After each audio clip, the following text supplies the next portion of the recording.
পেটে থাকে, রক্ত খায় এর জন্য। হ্যাংককের হচ্ছে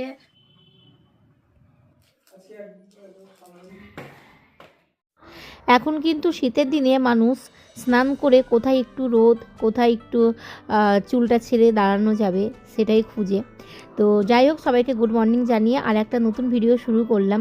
আজকে আর কাজ বাজ দেখাইনি, কি আর কাজ দেখাবো, প্রতিদিনের একই। তো স্নান করে নিয়েছি, আর এই জামা কাপড়গুলো প্রতিদিনের তো আমার কাচাকুচি থাকবেই। মানে যদিও ভাবি যে কাচবো না আজকে, কিন্তু রেহাই নেই কাচাকুচি থেকে আমার। তো সব কেচে রোদে দিয়ে দিলাম। আর এত সুন্দর মিষ্টি রোদ, মনে হচ্ছে যে এখানে চেয়ার নিয়ে ঘন্টা দুয়েক বসে থাকি, কিন্তু বসে থাকলে তো হবে না, ওইদিকে রান্না টান্না করতে হবে। যদি বসে থাকি তাহলে রান্না দেরি হয়ে যাবে।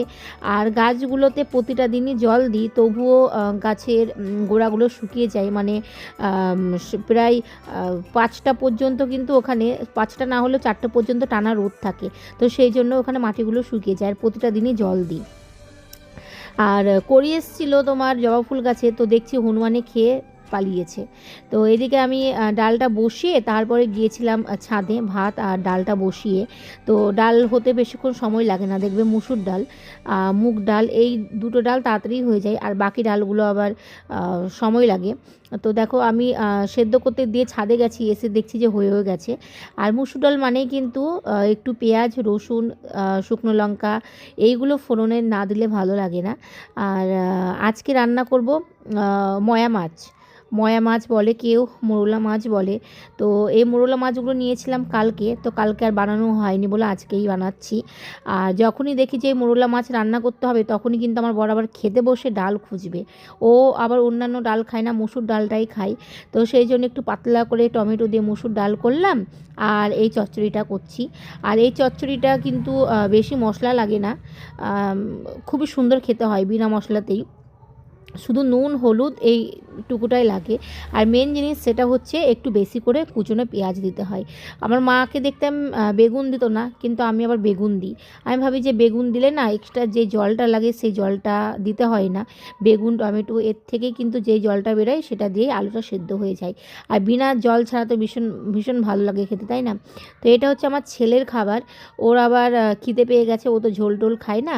তো ওকে আবার একটু ভাজা মাজা ডাল টাল দিয়ে খাইয়ে তারপরে আমি আর ও গিয়েছিলাম একটু মানে ফুটবলের সব ড্রেসগুলো ওর বাবা মানে পুড়িয়ে দিয়েছে। তো সেদিন ফুটবলে গিয়ে অনেকটা লেট করেছিল আসতে, তো সেই রাগে সব পুড়িয়ে দিয়েছে। তো আবার নিজেই পরে পস্তাই। তো আমি বললাম যে দেখো, তুমি পুড়িয়ে দিয়েছো আর তোমারই কিন্তু টাকাটা লাগছে, টাকাটা কিন্তু আমারও লাগছে না, ওরও লাগছে না, রাগের মাথায় করেছো, সে ঠিক আছে। তো আবার তো সে কিনতেই হলো, টাকাটা তোমারই নষ্ট হয়েছে, তোমারই লাগছে। তো আজকে সোমবার ছিল, এবার সোমবার আমার অতটা খেয়াল নেই, চলে গেছি। তারপরে দেখছি যে দোকান বন্ধ। তো কী করব, এদিকে বাড়িতে ধরো বসেই থাকতে হবে এই টাইমটা। তো ভাবলাম যে একটু বাবার বাড়িতে যাই।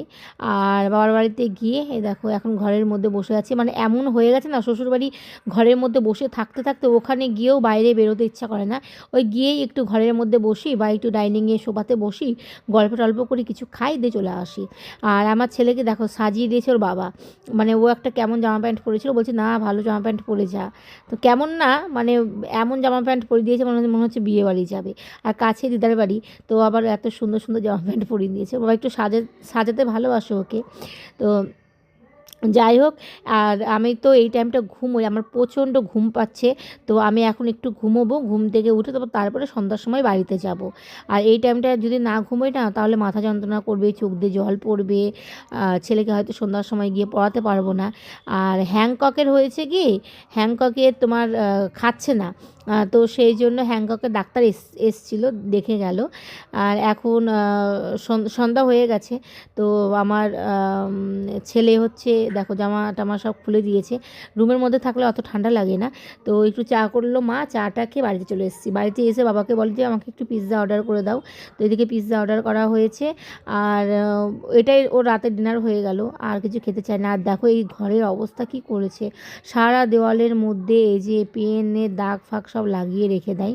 তো এখন রেডি হয়ে গেছে, পড়তেই এখন যাবে ও একটু সদরঘাট। আর ও দাদু দোকানে যাওয়ার সময় বলে দেয় যে আসিস পরে। তো সেটাই কিন্তু মাথার মধ্যে রাখে। তো সদরঘাটে যাবে, একটু কিছু চিকেন ললিপপ এটাই ও খায়। তো কিছু আনবে, খাবে, তারপরে আবার পড়াশোনা হবে। তো চলো তাহলে আজকের ভিডিওটা এই পর্যন্তই। কেমন লাগলো জানিও। Tata, good night.